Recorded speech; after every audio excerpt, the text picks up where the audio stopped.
My name is Emily Rinaldo, and I'm a second semester student clinician at Nazareth College. I'm majoring in the Communication Sciences and Disorders program, where I've honorably been a part of the Dean's List for 3 consecutive semesters. About 2 years ago, I graduated from Monroe Community College with an associate's degree in liberal arts and health sciences.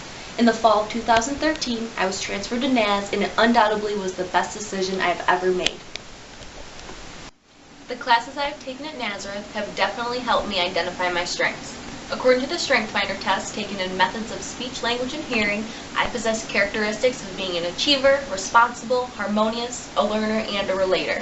Throughout these 3 semesters, the professors at NAS have helped me define the importance of flexibility as well as time management skills. Recognizing your strengths is imperative because when you exploit your natural abilities, you can't help but succeed.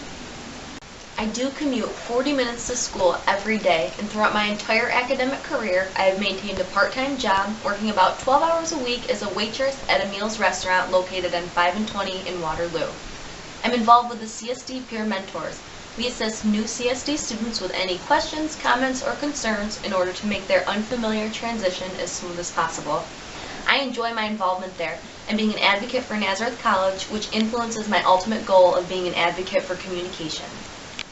Prior to participating in intervention as a student clinician, I completed 16 hours of observation at Mid-Lakes Primary School as well as the Happiness House. I had the opportunity of attending Mary's Place, working with refugee children on their homework assignments, and then assisted in providing an evening meal for them. We made tacos in a bag, and I will never forget how happy those children were.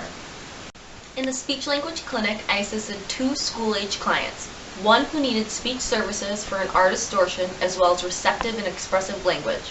Our focus regarded semantics, syntax, predicting, inferencing, and applying background knowledge in order to relate and have a better understanding of the experiences encountered. My other client was diagnosed with autism spectrum disorder and reactive attachment disorder. Therapy addresses appropriate pragmatic language skills such as topic maintenance and turn taking.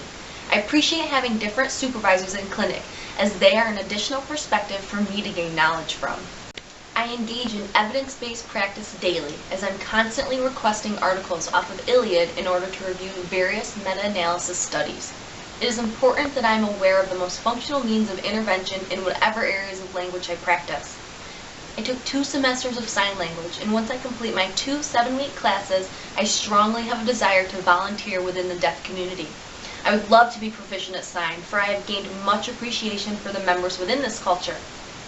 Volunteering is an opportunity for me to apply my learned academic content in a meaningful way for the community, while strengthening my skills in this area. Reciprocity is key as it promotes growth.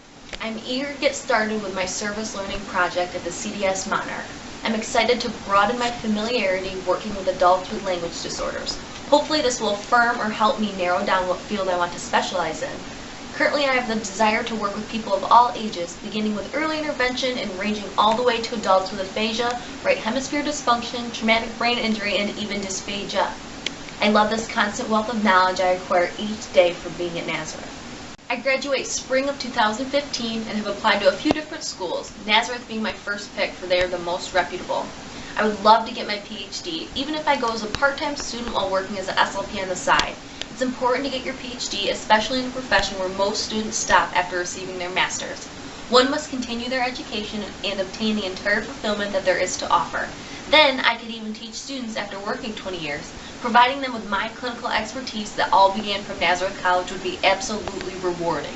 Carolyn Bowen, a distinguished speech-language pathologist, once said, "If we, the natural speakers, are prepared to face the challenges of effectively communicating with people with a severe communication impairment, then we will be developing the visions of creating opportunities that liberate human potential." Once again, my name is Emily Rinaldo, and I am gracious to have received my education at Nazareth College of Rochester. I'm ready to positively impact the lives of others. Thank you for listening.